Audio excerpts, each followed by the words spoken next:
port d'Amsterdam, il y a des marins qui mangent sur des nappes trop blanches des poissons ruisselants. Ce que j'essaie de faire, ce que je fais, c'est chanter et faire du théâtre. Je fais de la comédie et puis je chante. Et maintenant, je chante surtout les chansons de Brel. Donc, ce que nous essayons de faire, c'est un peu d'évoquer cet univers de Brel, tout en respectant la partition. Donc, c'est un peu entre. Enfin, c'est pas vraiment une interprétation ni une adaptation. C'est peut-être une reconstruction d'un tour de chant de Brel, quoi. Est-ce qu'il y a des chansons qui vous interpellent plus particulièrement donc dans le répertoire de Jacques Brel? Ben oui, j'ai une faiblesse surtout pour les chansons moins connues, comme Le Diable, comme Les Singes, comme La Fanette ou d'autres ballades qui sont pas très connues, comme Je ne sais pas. Les Bigotes, à mon avis, c'est des chansons qui sont moins connues et bon, moi je trouve que ça vaut bien la peine de les faire connaître. Pour mieux s'entendre rire jusqu'à ce que tout à coup l'accordéon expire alors le geste est Bien sûr que j'ai mon style à moi, mais je veux pas imposer puisque je trouve que les chansons elles sont tellement belles que j'ai pas trop envie de trop changer et je veux pas imposer ma personnalité à la chanson. Donc j'essaie de respecter tout de même l'original. Mais en effet, on est presque invité par la chanson de la chanter de manière très engagée. Ce qui fait que c'est un acte très physique. Mais ça me plaît bien puisque je fais pas de sport, donc là j'essaie de rattraper. avec la mer du Nord pour dernier train vague. Est-ce que vous avez un propre regard par rapport à la politique comme Jacques Brel l'avait un petit peu aussi? Je partage en effet ce que lui il a dit, que la Belgique vaut mieux qu'une querelle linguistique.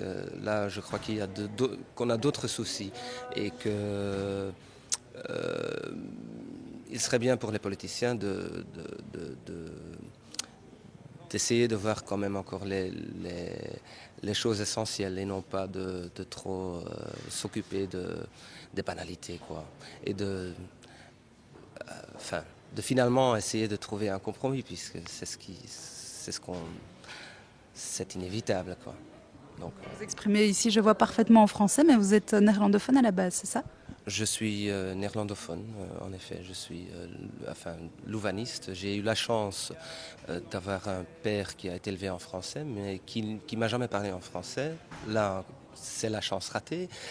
Mais oui, j'essaye de bien parler mes langues, mais les langues à ma patrie, quoi. Donc j'essaie aussi de parler un peu l'allemand, mais ça c'est encore un peu plus difficile, je trouve. À être le suivant de celui qu'on suivait, quoi. Le suivant, bah oui, c'est logique, hein. Le suivant, j'avais. Je vois que vous avez un petit peu le même visage, des mêmes traits que Jacques Brel. Est-ce que ça se travaille d'avoir un petit peu la même tête que Jacques Brel ou pas? Moi je crois pas. Je sais que, enfin, pendant toute mon enfance, on s'est moqué de ma dentière, donc j'imagine que ça a quelque chose à voir avec ça, avec. C'est un compliment, hein, Oui, je comprends, mais non, je sais pas, non. Mais on a le visage de la ventre de sa mère, donc je sais pas, peut-être qu'il faut lui poser la question, je sais pas très bien, non.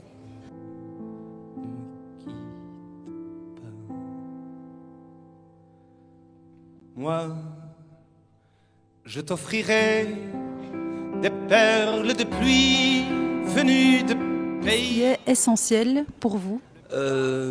Pour moi, ce qui est essentiel, c'est d'essayer, puisque c'est pas toujours facile, mais d'essayer de tendre la main à l'autre, d'essayer de comprendre l'autre. Et puis aussi, un aspect que j'aime bien aussi, c'est l'imperfection. C'est une citation d'une des chansons de Leonard Cohen qui chante There is a crack in everything, that's where the light comes in. Je crois que ça explique un peu tout ce qui est essentiel pour moi. Et quand vient le soir, pour qu'un ciel flamboie, le rouge et le noir ne s'épousent-ils pas? Ne me quitte pas, ne me quitte pas, ne me quitte pas.